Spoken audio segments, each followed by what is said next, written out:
ये कोई पहली घटना देश में नहीं है।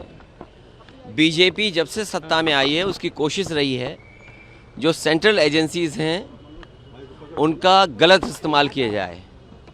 डिप्टी सीएम मनीष सिसोदिया लगातार वहाँ की शिक्षा व्यवस्था को बेहतर करने में लगातार काम कर रहे थे और उन्होंने देश के सामने एक मॉडल दिया है। और जिस तरीके का व्यवहार भारतीय जनता पार्टी का रहा है, सरकार का रहा है, लगातार इस तरह के विपक्षी जितने भी नेता हैं उनके खिलाफ जांचें चल रही हैं। जितनी भी संस्थाएं, चाहे इनकम टैक्स हो, चाहे ईडी हो, सीबीआई हो, ये लगाई जा रही हैं जिससे कि आने वाले लोकसभा चुनाव को प्रभावित कर सकें। जनता ये देख रही है क्योंकि बेरोजगारी का इनके पास जवाब नहीं है, महंगाई का जवाब नहीं है और जिस तरीके से देश की संपत्तियां बेची जा रही हैं उसका जवाब नहीं है। आप उत्तर प्रदेश देख लीजिए, यहाँ की गवर्नर उनकी स्पीच में 4% है अनएम्प्लॉयमेंट रेट। बजट स्पीच देख लीजिए, 4% है अनएम्प्लॉयमेंट। इसका मतलब ये हुआ कि उत्तर प्रदेश के 90% से ज़्यादा पढ़ने लिखने वाले नौजवानों को रोजगार या नौकरी मिली हुई है। क्या ये सच है? चरम सीमा पर महंगाई। आप सिलेंडर की कीमत देख लीजिए, दूध की कीमत देख लीजिए, आप दालों की कीमत देख लीजिए, आज जो आटा बिका उसकी कीमत देख लीजिए, घी की कीमत देख लीजिए, हर ज़रूरत चीज़ महंगी हो गई है।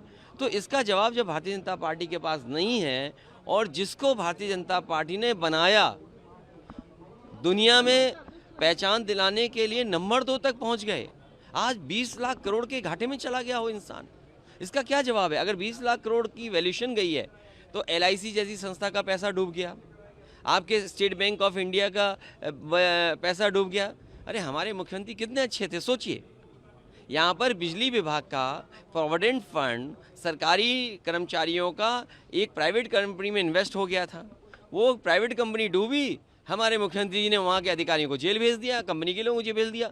कम से कम दिल्ली की सरकार को हमारे मुख्यमंत्री जी का काम करने का तरीका सीखना चाहिए। अगर LIC और SBI ने पैसा किसी प्राइवेट कंपनी में लगाया है तो उनके खिलाफ अधिकारियों की जांच करना चाहिए, उन्हें जेल भेज देना चाहिए। जेल वो नहीं जा रहे हैं, जेल वो जा रहे हैं जो सुधार कर रहे हैं। और फिर बीजेपी को ये बताना चाहिए कि मित्र की पहचान बुरे दिन में ही होती है। मित्र के साथ वो खड़े हैं कि नहीं खड़े हैं।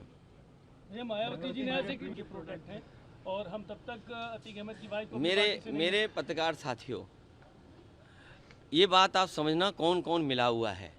ये साजिश बड़ी है और यूपी का चुनाव कोई छोटा चुनाव नहीं है, ये देश का चुनाव है।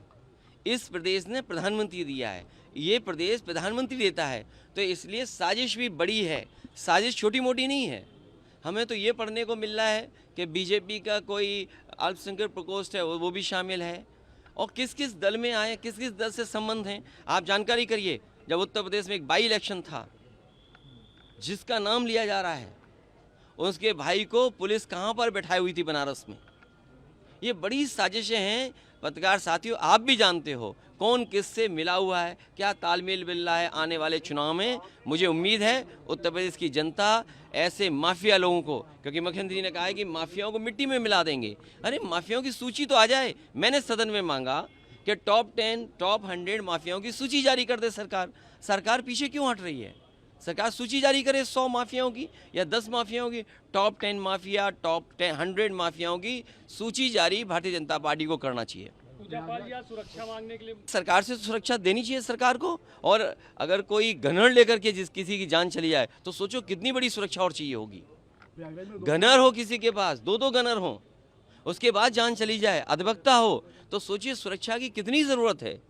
इसलिए सुरक्षा की ज़रूरत है, जिन जिन व्यक्तियों को भी उन्हें सुरक्षा मिलनी चाहिए।